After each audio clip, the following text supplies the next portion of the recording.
Hi friends, welcome to Vilma's kitchen.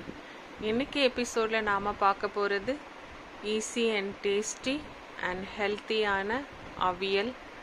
இது ஒரு மெயினான கேரளா டிஷ். ஆனால் நம்மளுடைய தமிழ்நாட்டிலையும் இது பல பேராலையும் ரொம்ப விரும்பி உண்ணப்படுது. இதை எப்படி ஈஸியாக ப்ரிப்பேர் பண்ணுறதுன்னு பார்க்கலாம் வாங்க. அவியல்னா இது ஒரு கலவை அப்படின்னு இதுக்கு பொருள் சொல்கிறாங்க. எல்லாம் சேர்ந்த அப்படின்னும் இதுக்கு நம்ம மீனிங் வச்சுக்கலாம். இப்போ நாம் ஒரு பேனில் தேவையான அளவு தண்ணி சேர்த்துக்கலாம். ரொம்ப குறைவான அளவே சேர்க்கணும்.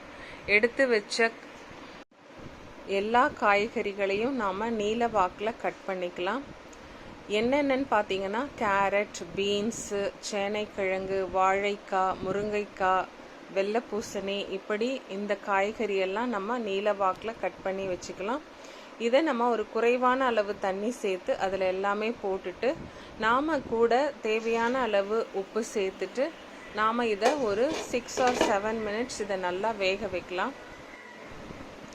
இது அப்படியே வேகட்டும். நாம் இப்போ ஒரு பேஸ்ட் அரைச்சிக்கலாம். அதுக்கு ஒரு 4-5 பச்சை மிளகாய், அரை மூடி தேங்காய், 2 கொத்து கருவேப்பிலை அண்ட் 1 ஸ்பூன் சீரகம் எடுத்து நான் இதை ஒரு பேஸ்ட்டாக அரைச்சிக்கிறேன். இது ரொம்ப நம்ம ஃபைனாக அரைக்க தேவையில்லை. நம்ம லைட்டாக கொஞ்சம் கோஸாக அரைச்சா போதும். இப்போது ஒரு 7 minutes ஆயிடுச்சு. காய் நமக்கு நல்லா 3/4 பாகம் வெந்திருக்கு.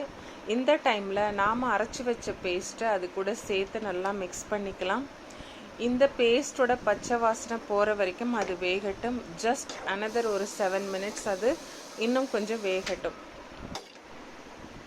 இப்போ இதை அப்படியே மூடி வச்சிடலாம். இப்போது ஒரு 7 minutes ஆயிடுச்சு. தண்ணியெல்லாம் நல்லா வத்திருக்கு. இந்த டைமில் நாம் தயிரை சேர்த்துக்கலாம். தயிரை சேர்க்கும் பொழுது நல்லா பீட் பண்ணி சேர்த்துக்கோங்க, இல்லைன்னா அது அங்கங்கே கட்டியாக தெரியும்.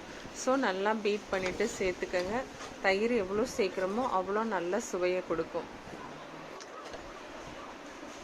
தயிரை சேர்த்த உடனே நம்ம ஸ்டவ்வை ஸ்விட்ச் ஆஃப் பண்ணிடலாம். இப்போ இது இப்படியே இருக்கட்டும். இதுக்கு நம்ம ஒரு தாளிப்பு கொடுக்கலாம். ரொம்ப சிம்பிளான ஒரு தாளிப்பு. இப்போ ஒரு பேனில் தேங்காய் எண்ணெய் சேர்த்துக்கோங்க. இதுக்கு ரொம்ப முக்கியமானது இந்த தேங்காய் எண்ணெய் ஃப்ளேவர் தான். ஸோ தேங்காய் எண்ணெய் சேர்த்துக்கோங்க. அதில் 1 ஸ்பூன் கடுகு, வெறும் கறிவேப்பிலை, இது போதும். இதை நல்லா அதை வறுத்துட்டு நாம் இந்த அவியலுக்கு சேர்த்துக்கலாம். இந்த அவியல் நமக்கு இப்போ பிளேட்டிங்க்கு ரெடியாக இருக்குது. இந்த அவியல் ஒரு பஞ்ச் ஆஃப் ஹெல்த் பெனிஃபிட்ஸ் இருக்குன்னே சொல்லலாம். இதில் இருக்கிற எல்லா மிக்சட் வெஜிடபிள்ஸ்லேயும் நமக்கு விட்டமின்ஸ் இருக்குது, மினரல்ஸ் இருக்குது அண்ட் ஃபைபர் இருக்குது. இதில் சேர்த்துருக்கிற தேங்காய், சீரகம், கறிவேப்பிலை அண்ட் தேங்காய் எண்ணெய் எல்லாமே நம்ம ஹெல்த்துக்கு ரொம்ப நல்லது. ஸோ இந்த அவியலை செஞ்சு நல்லா என்ஜாய் பண்ணுங்கள். சர்வ் பண்ணுறதுக்கு முன்னாடி இந்த அவியலில் 1 ஸ்பூன் தேங்காய் எண்ணெயை அப்படியே பச்சையாக சேர்த்துக்கங்க. அது ரொம்ப ஒரு ஃப்ளேவர்ஃபுல்லாக இருக்கும், ரொம்ப டேஸ்ட்டாகவும் இருக்கும். இந்த வீடியோ உங்களுக்கு ரொம்ப யூஸ்ஃபுல்லாக இருக்கும்னு நினைக்கிறேன். ஸோ உங்களுக்கு பிடிச்சிருந்தா லைக் பண்ணுங்கள், ஷேர் பண்ணுங்கள் அண்ட் என்னை ஃபாலோ பண்ணுங்கள். நம்ம யூடியூப் சேனலை சப்ஸ்கிரைப் பண்ணுங்கள். உங்களுடைய சப்போர்ட் எனக்கு ரொம்ப அவசியம். தேங்க்யூ. இன்னொரு சூப்பரான வீடியோவில் நம்ம மீட் பண்ணலாம். பாய்.